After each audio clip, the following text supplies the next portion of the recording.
Good morning and welcome to the University of Arkansas System Division of Agriculture here in Northwest Arkansas. I'm Dave Caldwell, Director of the Center of Excellence for Poultry Science with the Division of Ag. We're happy that you've joined us here today to learn about poultry sustainability. This is the 14th virtual field trip in our Soil and Water Conservation Series. Today's program is funded by the USDA's National Resources Conservation Service and hosted by the University of Arkansas System Division of Agriculture. One of the benefits of participating in a live virtual field trip is that you can submit your questions in the question and answer box. We will answer as many questions as we can live during our question and answer segment.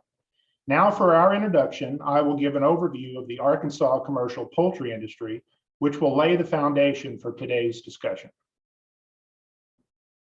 Good morning. Welcome to the Arkansas Agricultural Sustainability Virtual Field Trip Series. And today we're going to be discussing sustainability in the commercial poultry industry. My name is David Caldwell, and I serve as head of the Department of Poultry Science at the University of Arkansas, Fayetteville. And I'm director of the Center of Excellence for Poultry Science in the U of A System Division of Agriculture.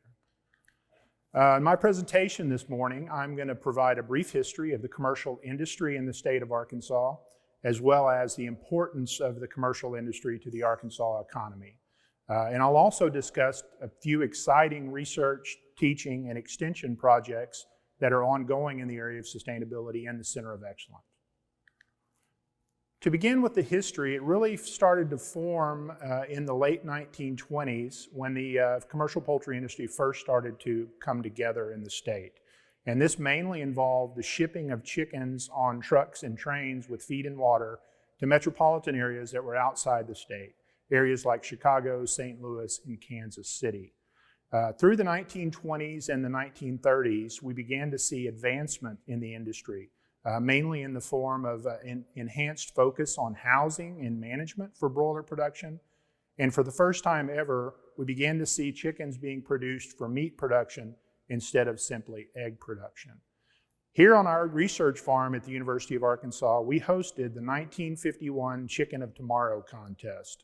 This was a contest where breeders and geneticists from all across the United States came to our campus and entered their birds into a contest to determine the industry's next broiler, the broiler that would be used to produce meat for the U.S. consumer. In 1940 through the 50s, we saw a great many scientific advancements. Here we're talking about advancements in nutrition, housing and management, disease control, et cetera, and they led to a great deal of forward movement for the industry during that era. In the 70s and 90s, we saw similar improvements in these areas. Genetic selection became incredibly important. And we really saw a great deal of improvement with production efficiency in the broiler at this time. In the 2000s to present day, we've continued to see scientific advancement move the broiler industry forward. And right now we have essentially the most efficient, sustainable broiler chicken that we've ever had in U.S. history. So to take a look at some of the advancements, this is a research study that was published in 2014. And it compared 3 different broiler genetic lines, one from 1957, one from 1974, and then one from 2005. And if you look at 56 days of production, the size of the birds, that in and of itself will demonstrate how much advancement we've made in the broiler chicken. You can see at 56 days on the 1956 broiler, you can see we produced about a 2-pound bird.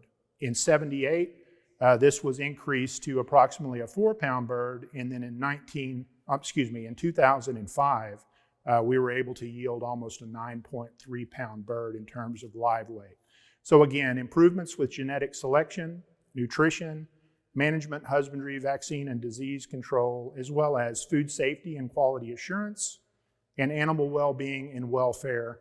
And really over the last 10 years, the industry has taken a very close look at sustainability, and many of the companies, all of the companies have essentially set very lofty sustainability goals. I'm often asked how big the poultry industry is in the state of Arkansas. So to tackle this question, we need to look at economic impact. So when we look at broiler production, Arkansas currently ranks second in the United States.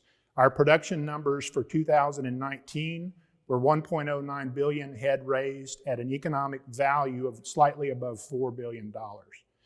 We currently rank third in the US in turkey production, producing 31.5 million head in 2019 at a value of production of about 0.3 billion. And then when we look at egg production, we currently rank seventh in the US, producing 3.5 billion eggs in 2019 at an economic value of $0.5 billion.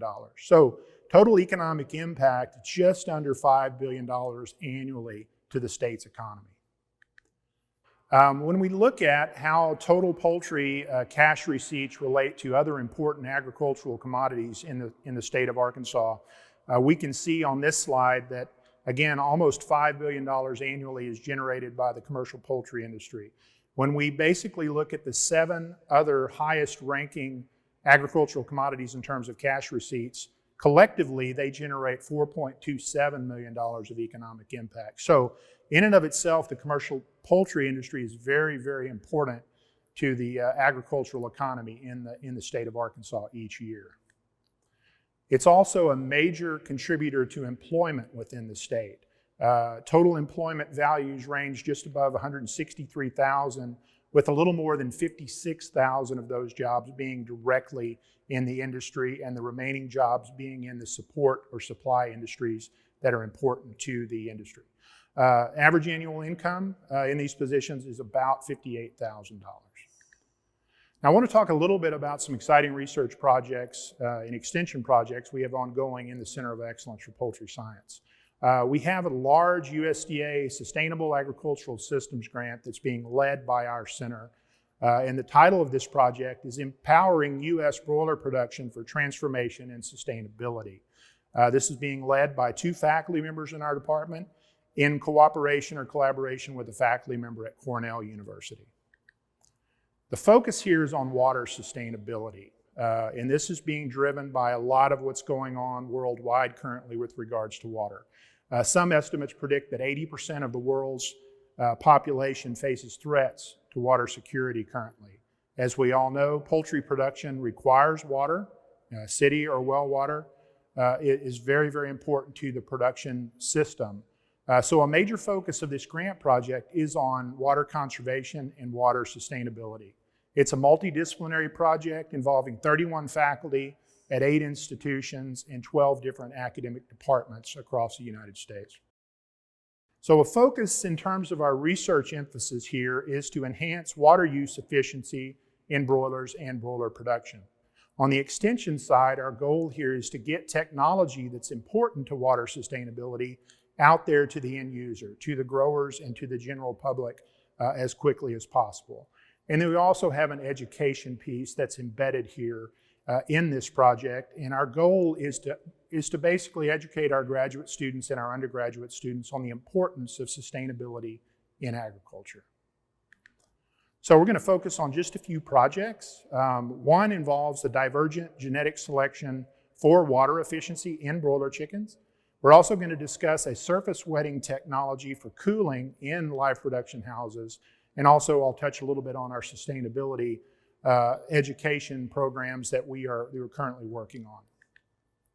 So this slide shows a bit of data from F1 phenotyping of male broilers. Here we're selecting for high water efficiency or low water efficiency and comparing those 2 broilers during grow out.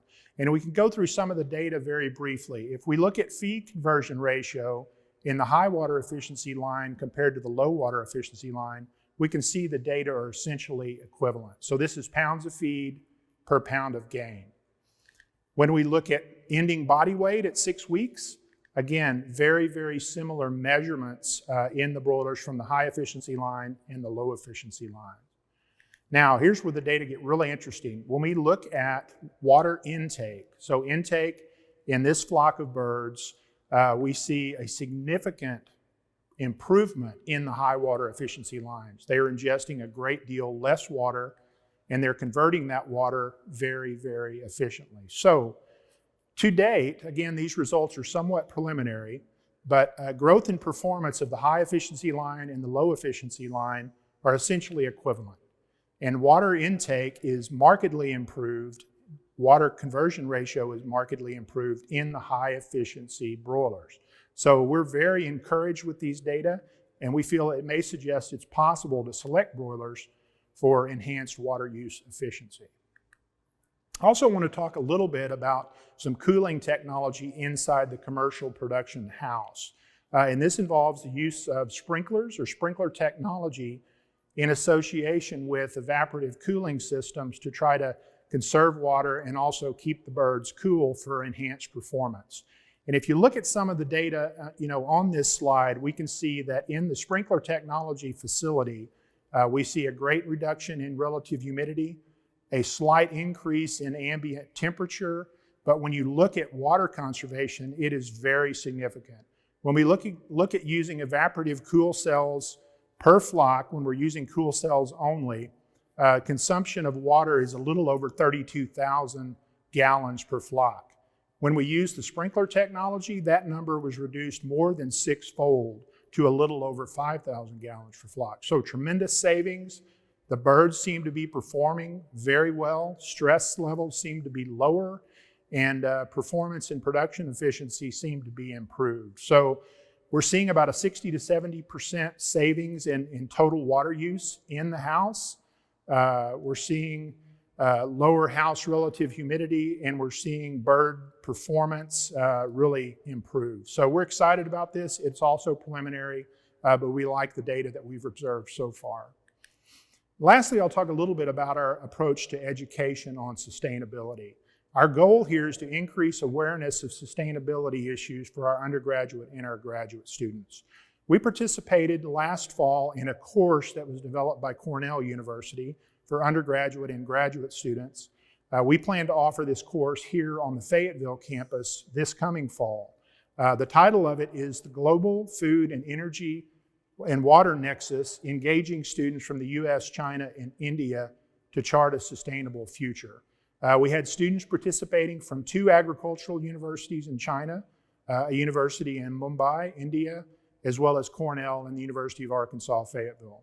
In short, it's basically created a great environment to get these students together on the same page to provide a global perspective on food, water, and energy challenges. I also want to talk about a 3+1 transfer degree program that we have in place with the University of Arkansas Pine Bluff.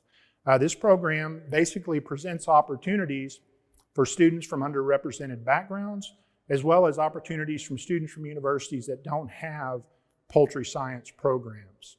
Our goal here is to educate students on relevant issues related to sustainability in the commercial poultry industry. So thank you for your time this morning. Appreciate you joining our virtual field trip, and I hope that you'll be able to stick around and see the presentations by other speakers in today's program.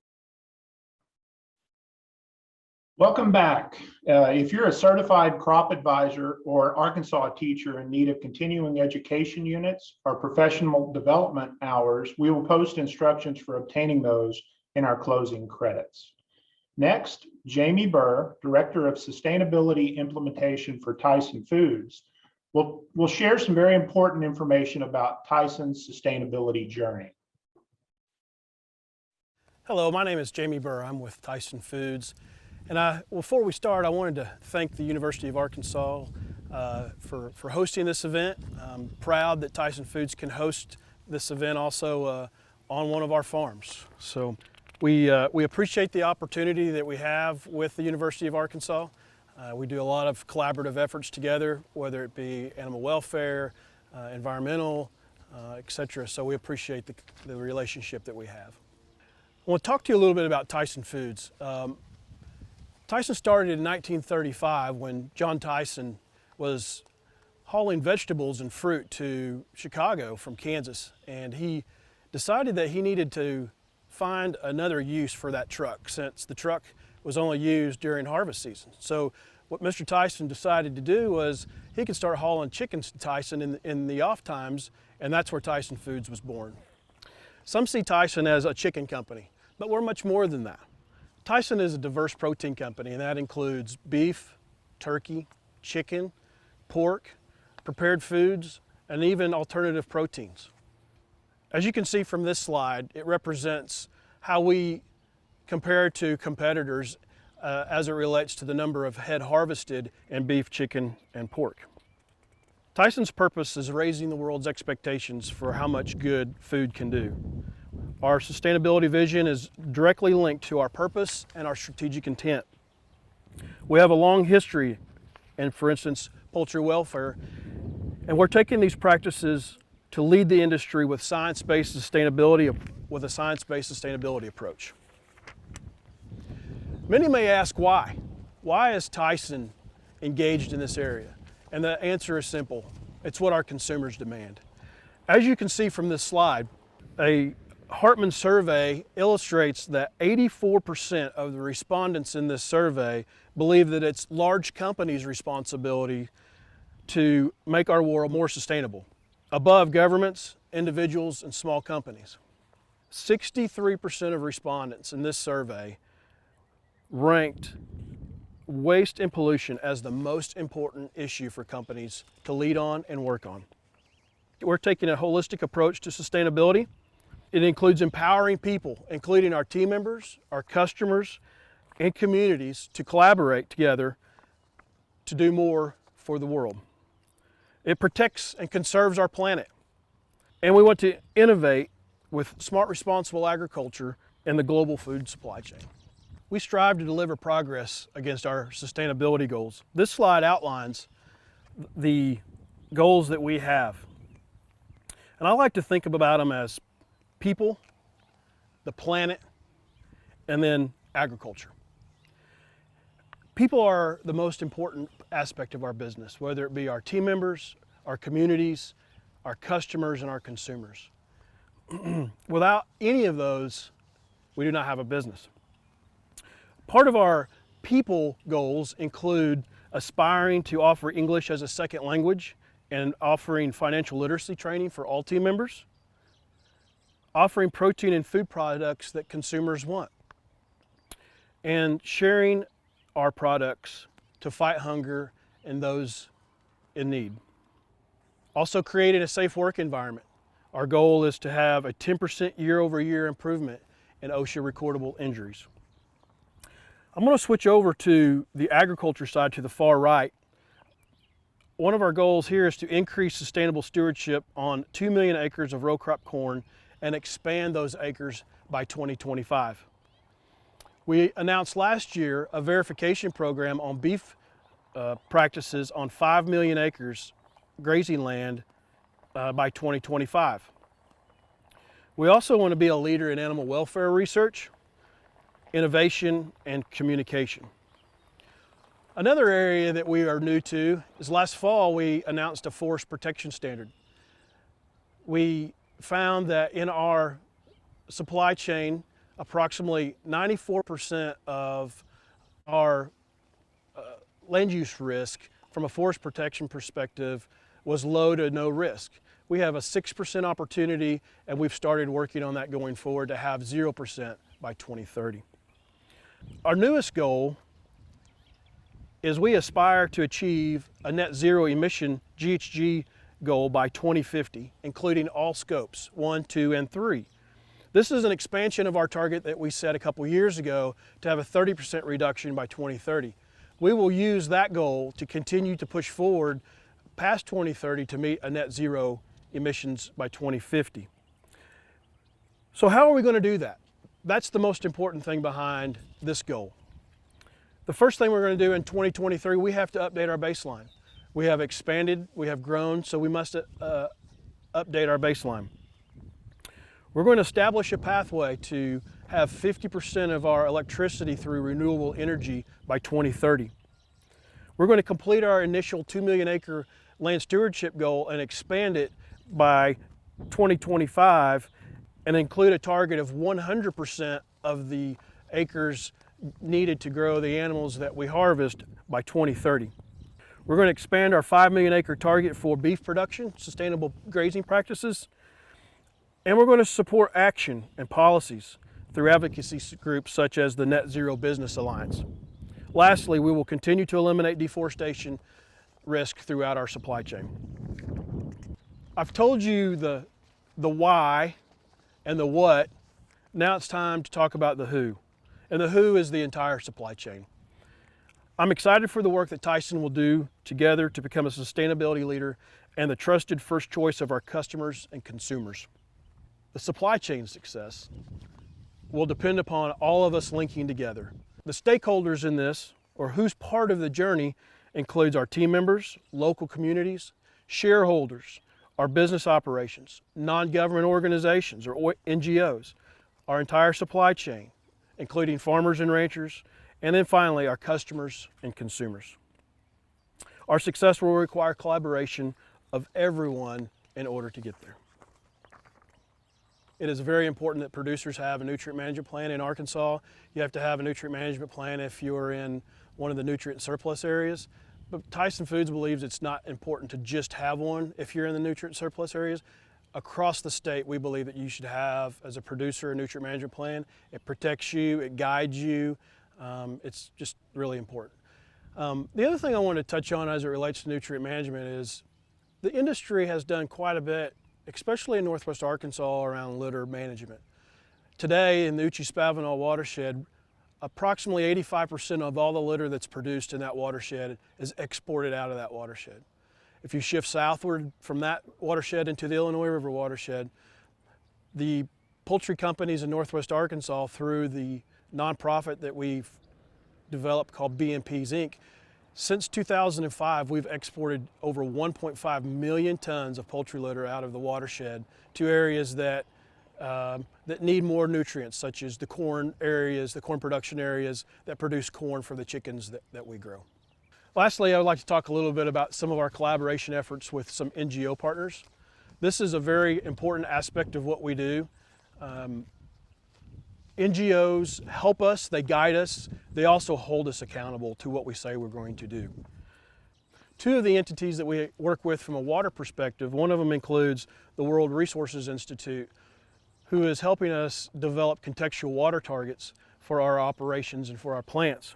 The second one is we're working with EPA through a cooperative research agreement to determine how we could reuse more water within our plant operations so that we do not have so that we can reduce our water footprint.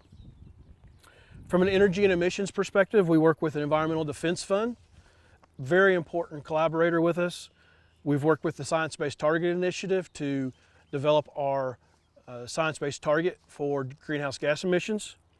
We work with EPA through the SmartWay program to reduce miles that we drive and improve the efficiency of our fleet.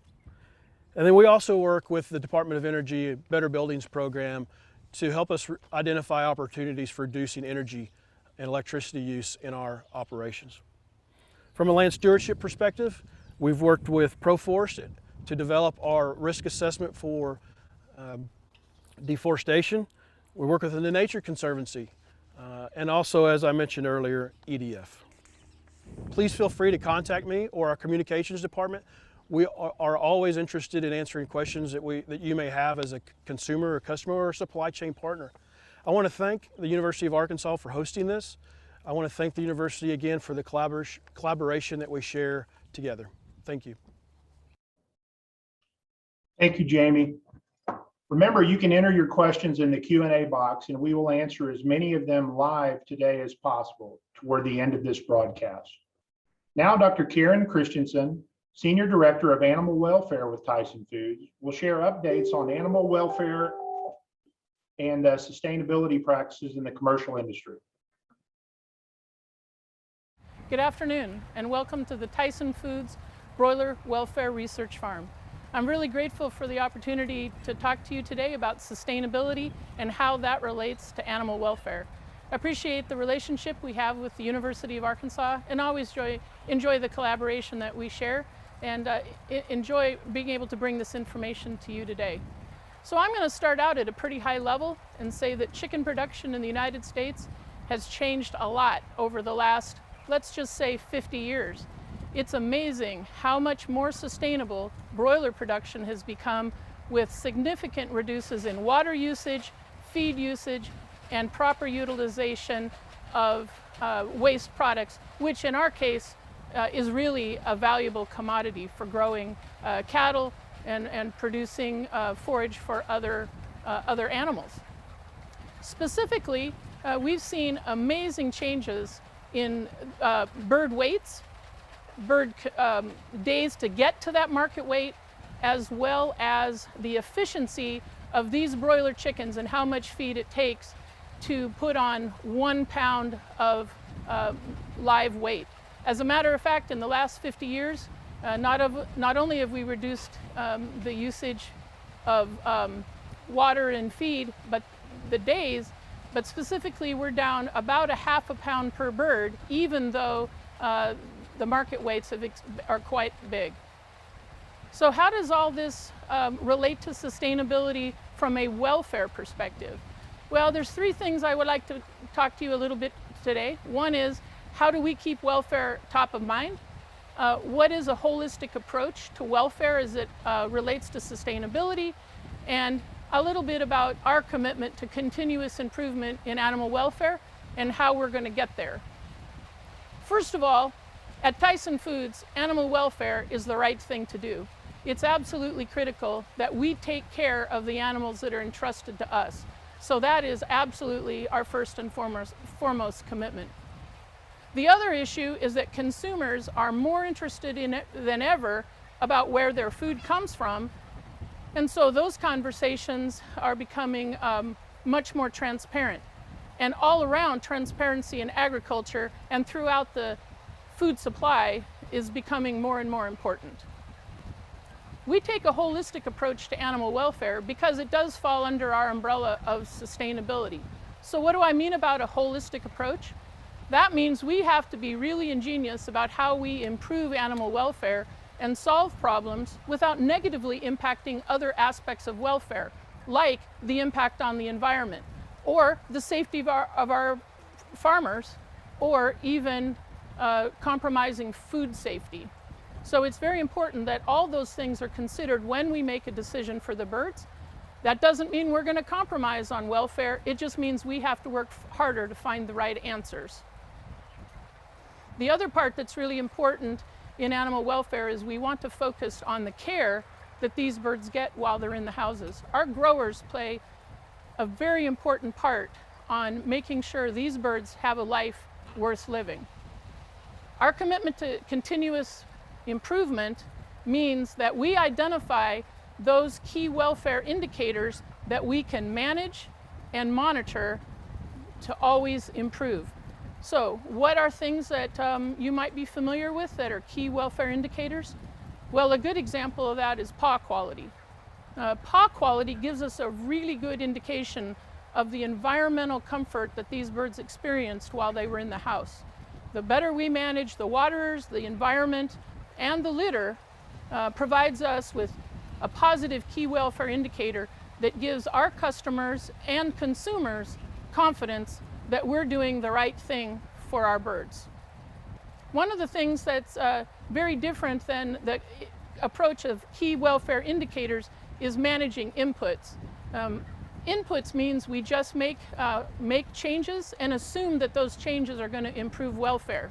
Unfortunately, those types of input requirements, some that you may hear of, or changing breeds or changing density, don't necessarily guarantee positive welfare outcomes.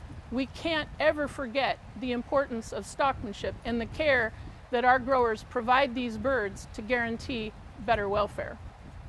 So we're here at the farm today. This farm is dedicated to understanding how we can improve welfare. Everything that we do here can be transferred directly to all the houses that are part of the Tyson system.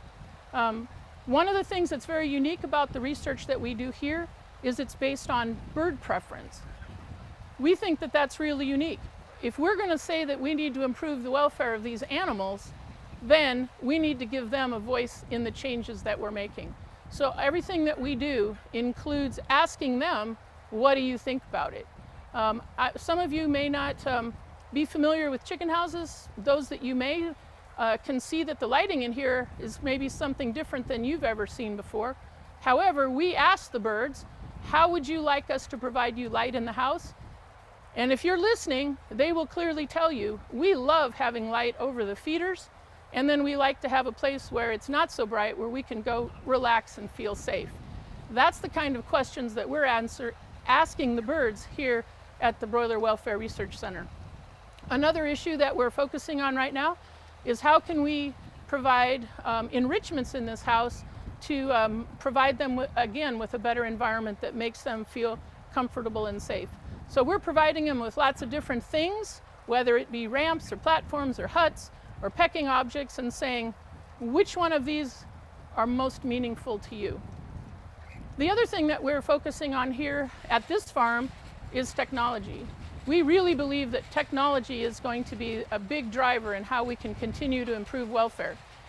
The other part of that, as it relates to sustainability, is the more efficient these birds are, the happier, the healthier they are, the more birds we get to the plant, the less impact we're going to have on the environment.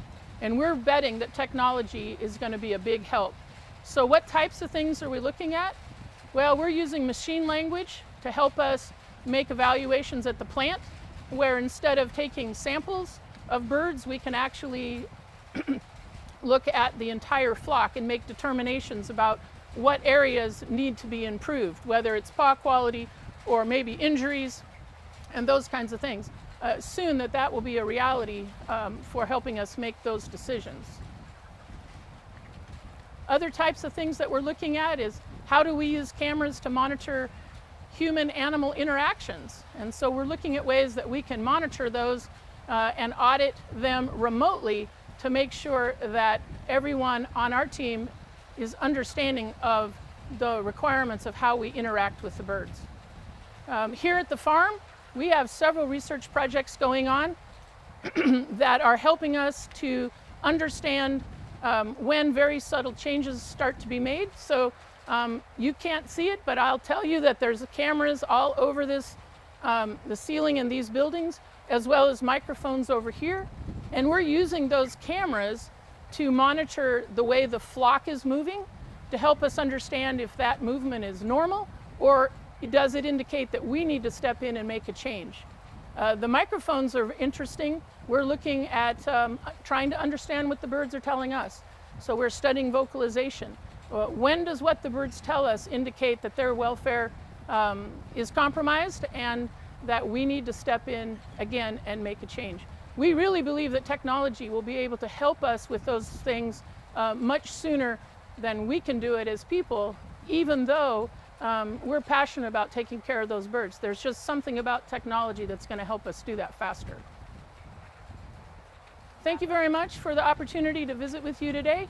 I'll look forward to answering any questions, and I hope you have a great rest of your day. Thank you, Karen. Again, if you're a certified crop advisor or an Arkansas teacher in need of continuing education units or professional development hours, we will post instructions for obtaining these in our closing credits.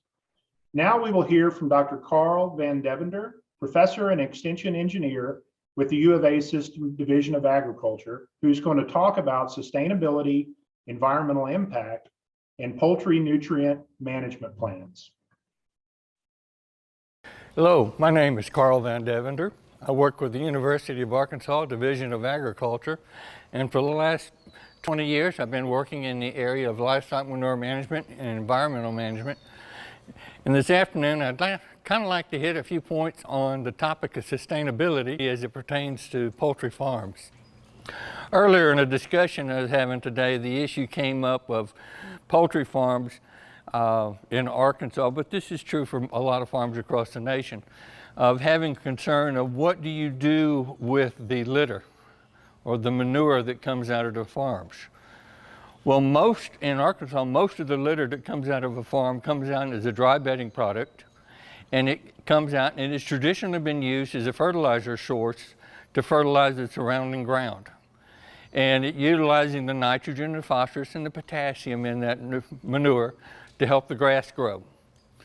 And the challenge with that is I like to think of manure as a pre-blended fertilizer where you have the nitrogen, phosphorus, and potassium that's in the material, and you need to apply it at the appropriate rate to the crop so that the crop gets the nutrients it needs, but you don't oversupply nutrients.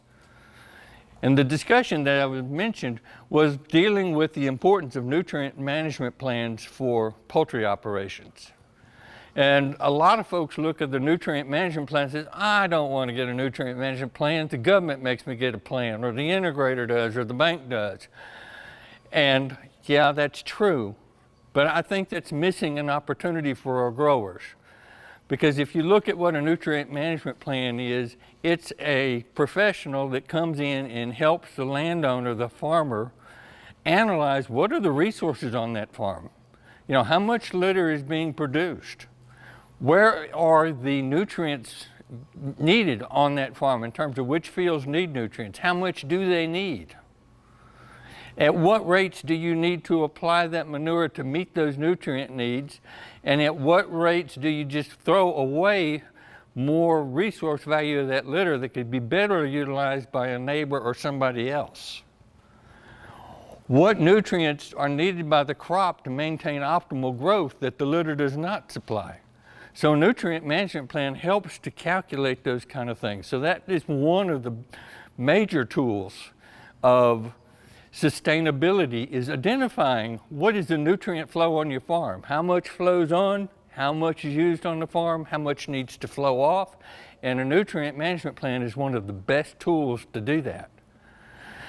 Another area that's catching a lot of attention on sustainability for poultry farms is the question of water usage and water management on the production area of the farms. And you can take most poultry farms and you can divide them into the production area, which is around the barns and where your mortality composting takes place. That's your production area. And the rest of the farm is really your land application area. And on the land application area, the nutrient management plans and the things associated with it take care of those largely. The production area is catching more attention now in terms of what are the implications or the potential risk associated with the water that hits the production area in the rainfall, then runs off. And there are various practices that are being considered and taking place now to kind of address those issues. The University of Arkansas and the Discovery Farms have two different farms where they're looking at monitoring where the water hits the roof of the barns, comes down to the ground between it, flows off the ground and all out of the production area, and measuring the water quality, water volumes, and also the nutrient retention of the flow of that water and the nutrients that it is carrying, how that attenuates and dissipates as it flows across vegetated grass swales and into receiving fields where it infiltrates. There is another particular farm in that Discovery Farms that actually went in and they said, well, when you clean out a poultry barn, at the end of the barn you've got that pad where you have to work to bring litter out of the barns, put it in the truck, and haul it to its usage area.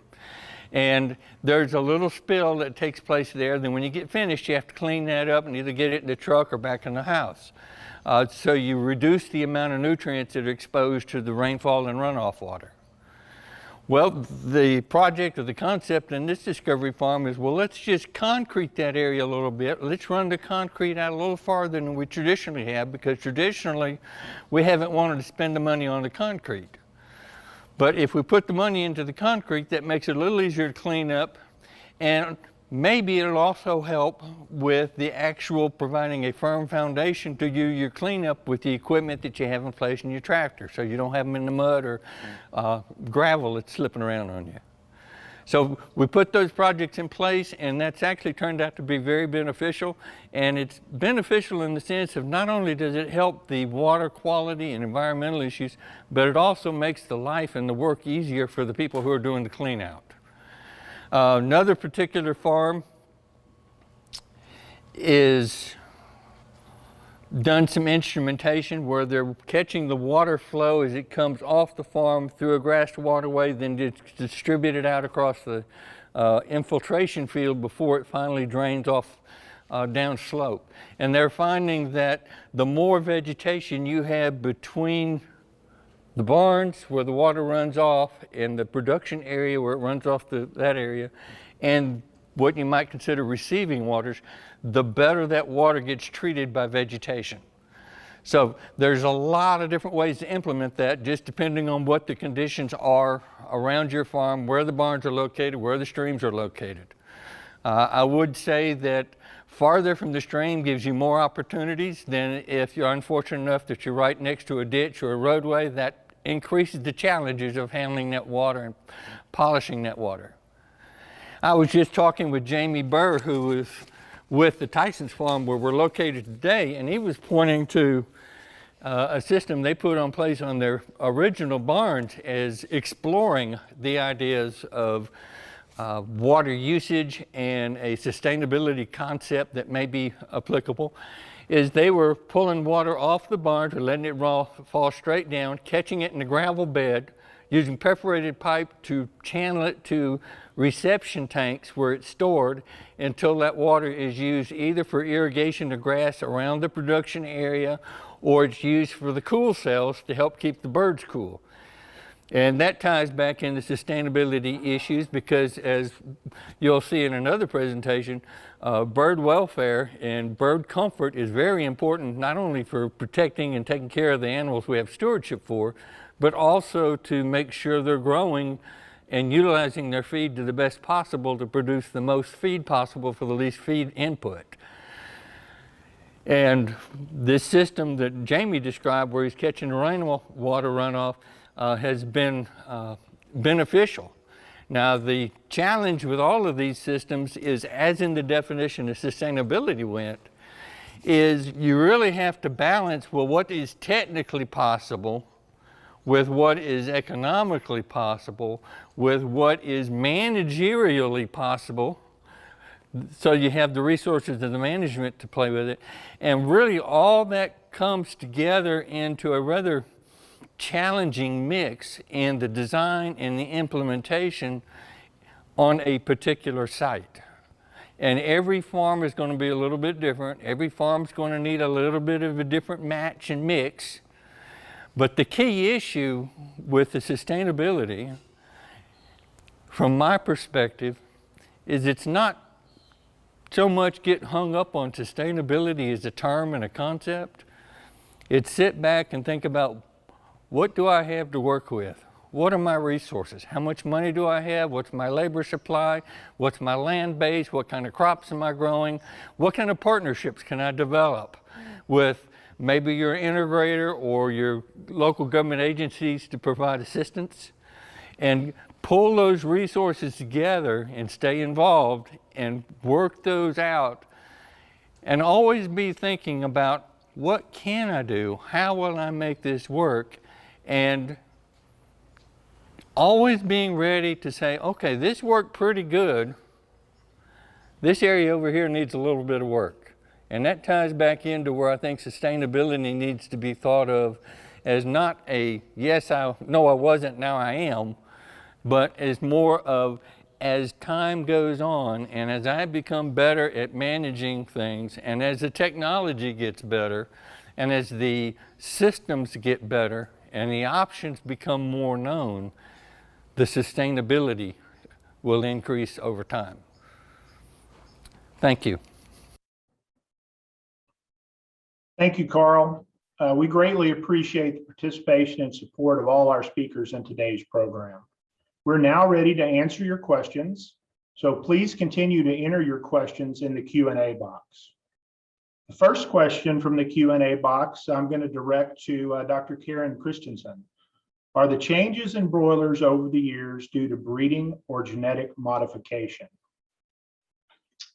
Oh, Dr. Caldwell, thank you. That's a great question. The amazing changes that we've seen in production of broiler chickens over the last 50 years has been directly a result of genetic change using natural selection. So genetic companies identify the best individuals and they use those to carry on and improve those lines. So it's a very natural process of just identifying the best individuals to cross with the best individuals. The other thing I would like to say is that nutrition has certainly played a part as well. As more and more is understood about broiler nutrition, we've been able to make gains from that perspective as well. And I always like to just remind everybody that hormones are not used in broiler production. Unfortunately, that's a thing that we seem to not be able to get out to the public, but just want to remind everybody that hormones are absolutely not used in the production of broilers. Thank you for asking. Great. Thank you, Karen, for that response. The next question in the Q&A box, I'm going to direct to Dr. Van Deventer. Do you see most of your poultry farms using nutrient ponds or greenways for conservation? Thank you, Dave. First, a couple of questions I guess I have in my mind. I'm assuming that the usage of the nutrient ponds is referring to the liquid manure storages taking place in Arkansas, and typically they're holding ponds, although in other states they may be actual technically lagoons. And the greenways, I'm not sure about. But I will say for Arkansas, and especially for our broilers, they are almost exclusively bedded operations. That is, you bring in carbon source, rice hulls, wood shavings or something like that, and they're raised on bedding, just as you saw in the picture for Karen Christensen's section. And that material is pulled out of the house in a dry format and then hauled dry to where it's land applied. With the liquid systems, they have some advantages in the sense it makes it possible to flush or wash the manure out of the barn, say in a hog operation, and then it's stored in a pond. But the problems that occur with that is you tend to pick up a lot of extra rainwater, which increases your volume that you have to handle. And you also end up having to haul a lot of extra water if you have to go very far with those manure with liquid systems. So traditionally, have advised farmers who have a dry system that functions for them to continue to go dry and don't go liquid because of the extra cost and management issues. Now, that said, this is not a case of one is better than the other. It's a case that the systems have different attributes and work better for some circumstances than the other circumstances. So it's like everything else we do from an engineering perspective. It's not so much solving a problem, it's managing the positive and negative consequences. Great. Thank you, Carl. Appreciate that response. We have two questions in the Q&A box related to export markets for broilers. And I'm going to go ahead and combine these and direct these to you, Jamie. First question was, are any of our broilers exported out of the USA? And then a follow-up question, with any exported broilers, are the out-of-country consumers pushing for sustainability? So I'll take the first part. Yes, there are parts of the bird, so to speak, that are exported out of the United States. And then the second part of the question is, with so many multinational customers we have, absolutely, there's the request for what are we doing with sustainability, not just domestically, but internationally as well. Great. Thank you, Jamie. Appreciate that. I have another question for Dr. Christensen. It's refreshing to see a large broiler producer like Tyson investing resources to enhance animal welfare. Is this approach currently still in the research stage, or are applications being made to the production environment company-wide? Oh, that's a great question. You know, I think that the answer is both. That as we identify learnings that can be moved immediately throughout our production system, we're doing that. But we're also looking to the future and identifying processes and technologies that we'll be able to use in the future. For instance, we've identified a lot of improvements in our internal auditing capabilities that make sure that our growers understand our expectations, and we're monitoring those things on a real-time basis. So we're working both directly with the farmers as well as the research to make sure that we're protecting welfare now and for the future. Great. Thank you, Karen. Another question, and this one could be addressed by either Carl or Jamie or both. Question from someone in the Q&A box. I am interested in whether there's any work being done on dissolved air flotation, sludge generation, and destination of the sludge from broiler systems in Arkansas. Any place I might get more information on this process? Jamie, you want it? Happy to take it. Good question. So this one may be one of those that I need to take offline, but DAF sludge is generated at a poultry plant, not at a broiler farm, just so we're clear. And absolutely, there's DAF sludge developed or made, especially as nutrient requirements and reducing nitrogen and phosphorus in wastewater streams have increased over time through effluent limitation guidelines. I'd be happy to ask the questions, but there's sludge developed. They're made. It's land applied as a beneficial nutrient to cropland, and there's also some other uses for it as well, where we have, for instance, spun the oil out of it, reused the oil, and use the solids as a soil nutrient as well. Okay. Dave, can I follow up on that a little bit? Yes, Carl, please. To build on what Jamie said, the DAF systems are typically used when you've got a larger volume there where you can actually, the scale actually makes it more economical.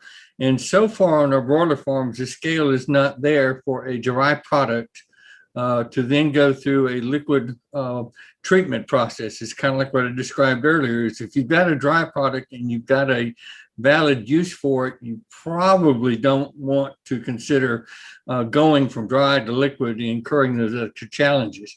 Now, on the processing side of things, whether it's dry or liquid in the state of Arkansas in the nutrient surplus area, nitrogen and phosphorus are supposed to be applied by nutrient management plants. The encouragement is to do that statewide. If it is a liquid product, as these DAF products would be, and as our liquid manures are, they're applied under the auspices or the permitting authority of ADEQ that also require the nutrient management planning process, and in certain cases, some heavy use, not heavy use, heavy metal concerns. So again, the environmental concerns are addressed in our processes of production and recycling and reuse of the feed that goes onto the farm, through the farm, and out to other fields.